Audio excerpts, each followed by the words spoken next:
दोस्तों, इस बार के बजट में वित्त मंत्री निर्मला सीतारमण की बजट स्पीच में प्रयोग किए जाने वाले एक शब्द ने सबका ध्यान खींचा है, ऑरेंज इकोनॉमी। अब आप सोच रहे होंगे कि ये नया कलर कोडेड इकोनॉमी क्या है।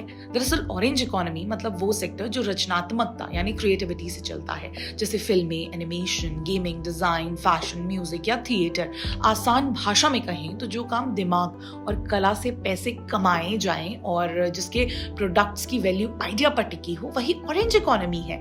इस टर्म को कोलंबिया के पूर्व राष्ट्रपति इवान डुक्यू और उनके कल्चर मिनिस्टर ने 2013 में अपनी किताब में पहली बार इस्तेमाल किया था। उन्होंने ऑरेंज कलर इसलिए चुना क्योंकि ये कल्चर, क्रिएटिविटी और आइडेंटिटी का प्रतीक माना जाता है। एफएम ने कहा कि भारत का एवीजीसी सेक्टर यानी एनिमेशन, विजुअल इफेक्ट्स, गेमिंग और कॉस्मिक्स आने वाले सालों में करीब 2 मिलियन प्रोफेशनल्स की जरूरत महसूस करेगा।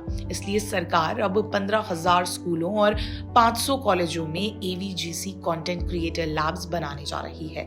इसके साथ ही देश के डिजाइन सेक्टर को बूस्ट देने के लिए एक नया नेशनल इंस्टीट्यूट ऑफ डिजाइन खासकर देश के पूर्वी हिस्सों में खोला जाएगा। इतना ही नहीं, बजट में संस्कृति और पर्यटन को भी फोकस में रखा गया है। देश में 15 पुरातात्विक स्थलों जैसे लोथल, राखीगढ़ी, सारनाथ और ले पैलेस को एक्सपेरिमेंटल कल्चरल डेस्टिनेशंस के रूप में विकसित किया जाएगा। मतलब अब इन जगहों पर सिर्फ इतिहास नहीं बल्कि इमेंसिव टेक्नोलॉजी से जुड़ी कहानी कहने वाली एक्सपीरियंस टूरिज्म भी होगा। एक रिपोर्ट के मुताबिक भारत की क्रिएटिव इंडस्ट्री का साइज अब करीब $30 बिलियन का है और यहाँ 8% लोग ऐसे सेक्टर में काम करते हैं जो कल्पना शक्ति से जुड़ा है।